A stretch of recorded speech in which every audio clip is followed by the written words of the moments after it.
Moment of truth. Hey guys, Deb here.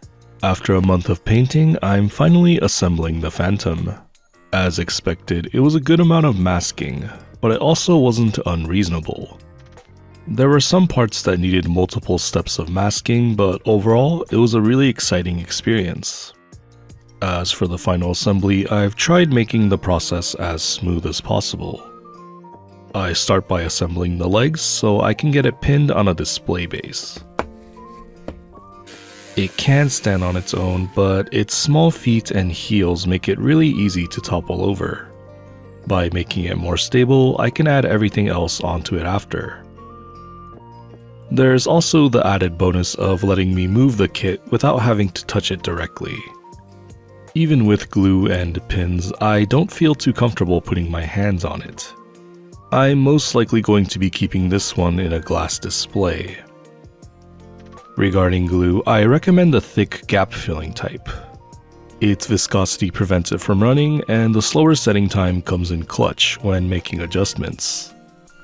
I usually like to use a paperclip when applying CA glue, but this time the thin nozzle really helped with getting enough glue into the drilled holes. It was going so smoothly, I've even ditched some of the pins and just went straight glue.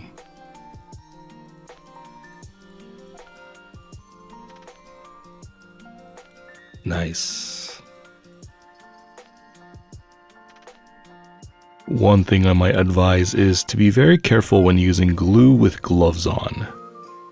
Apparently, I had a drop of glue on my finger when I touched this part. Shit. Okay, I might be able to scrape it off. Oh, never mind. Alright, I'll just sand it off.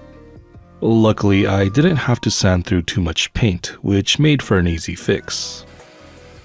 The trick with spraying over mistakes is to spray lightly at first. I learned that doing it this way prevents creating a step between the sanded area and the rest of the part.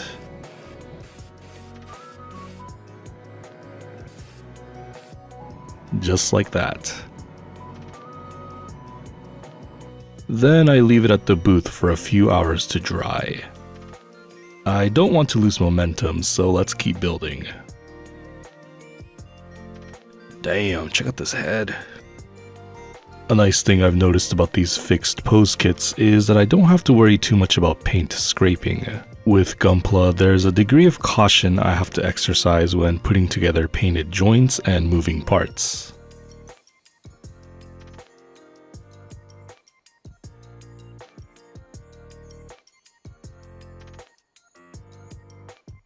Alright, moment of truth.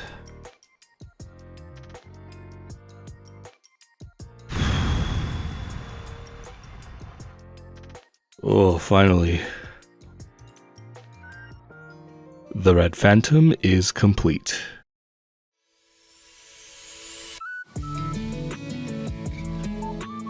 As my first resin kit, I was pretty nervous going into this one.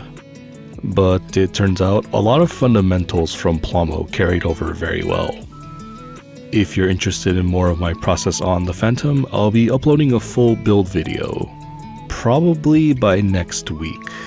Hope to see you then. Thank you so much for watching. Bye.